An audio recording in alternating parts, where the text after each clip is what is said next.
All right, let's talk about the incest taboo. You know, it feels like one of those absolute, rock-solid rules for humanity. Something so fundamental we just assume it's hardwired into our biology. But what if it's not?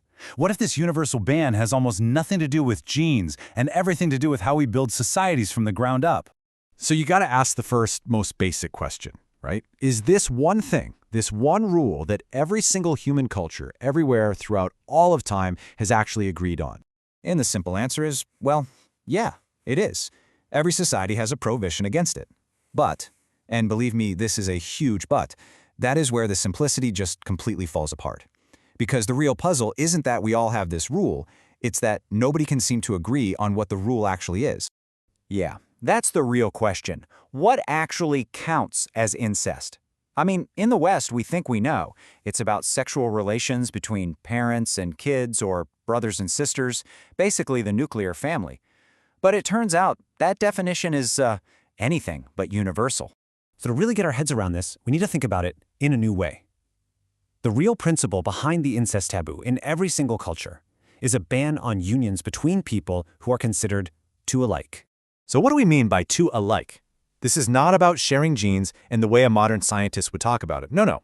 This is about a perceived sameness, a belief that you share some kind of essential substance. And that substance could be totally physical, like blood or mother's milk, or it could be something completely intangible, like sharing a soul, or even just a name. The core belief is that mixing these shared components is dangerous, that it could throw not just the family, but the entire cosmic order completely out of whack.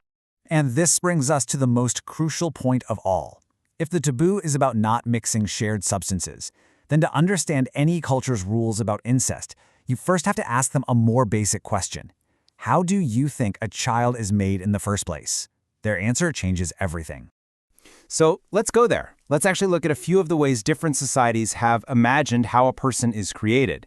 And just a warning, prepare to have some of your most fundamental assumptions about family and biology completely challenged. Okay, check this out. This table just demolishes the idea that there's one single biological truth. In Christian theology, for instance, you need a third party. God provides the soul. For the Baruya in New Guinea, a man's sperm makes the body's raw materials, but the sun god is what gives it human form.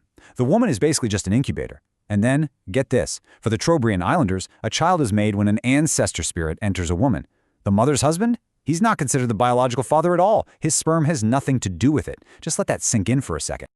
So if people believe such wildly different things about where babies even come from, what does that do to their ideas about who you can and can't sleep with? Well, let's find out. So first, let's look at us. Our Western view is really shaped by this Christian idea of una caro, which means one flesh. The dogma says a man and a woman become one single entity through their union, and their kids are literally the flesh of their flesh. It creates this very neat, tidy, biologically defined nuclear family. And that's where we draw our lines for incest. Seems obvious to us, right? Well, it's just one story among many. And this is where you see just how mind-bending the differences can get. Go back to the Trobriand Islanders. Since the father isn't the biological creator, a relationship with his daughter isn't incest? Not at all. The absolute worst, most horrifying taboo for them? A mother and son, because they share the same clan identity from that ancestor spirit. Now compare that to ancient Persia and Egypt. There, a marriage between a brother and sister wasn't just, okay, it was often seen as the best possible marriage, a way of copying the gods. And hey, this isn't some new discovery by modern anthropologists. People have known about this diversity for a long, long time. The Greek philosopher Sextus Empiricus pointed this out almost 2,000 years ago. What we assume is universal knowledge is very often just our own local custom.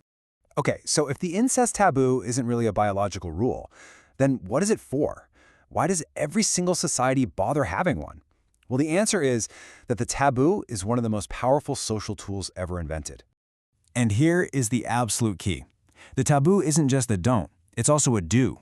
By forbidding you from finding a partner inside your own little group of two alike people, it forces you, it prescribes that you must go outside your group to find one. And in that one simple, brilliant move, society itself is born.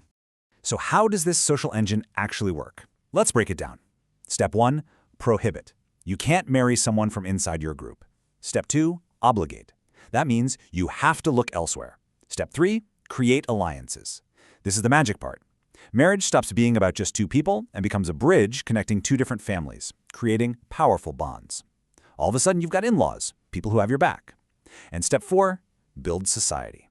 You just repeat this process over and over and over, and suddenly you've woven this vast, interconnected social fabric from what used to be a bunch of isolated little family units. And again, this is not a new idea. St. Augustine, writing way back in the 4th century, he saw this crystal clear. He said, forcing people to marry outside their kin should help bind social life more effectively. He got it. The incest taboo is the engine of social connection. So, this ancient rule has been shaping us for thousands of years. But what happens when our very idea of family starts changing at lightning speed? Let's bring this whole conversation right into the 21st century. I mean, just look at how fast things have changed. In the 60s, the pill blew up the link between sex and reproduction. The 70s, no-fault divorce made families fluid, creating stepfamilies everywhere. The 2000s, same-sex marriage redefined legal parenthood. And today, I mean, technologies like surrogacy are literally pulling apart the concepts of a genetic mom, a birth mom, and a social mom into 3 different people. And what's so fascinating is we can see this ancient taboo adapting right now, in real time. In all these new, recomposed families, the incest prohibition is stretching beyond blood relatives. It's now applying to people who are purely social kin, like a stepfather or a stepsister. Even when there's no genetic connection at all, our modern gut tells us those relationships are still forbidden. The rule of being too alike is expanding to include being socially too close. And this isn't just some theory. You see it playing out in very public, very painful conversations. For instance, the debate in France sparked by Camille Kouchner's book put this front and center. The terrible story she tells is about incest committed not by a biological father, but by a stepfather.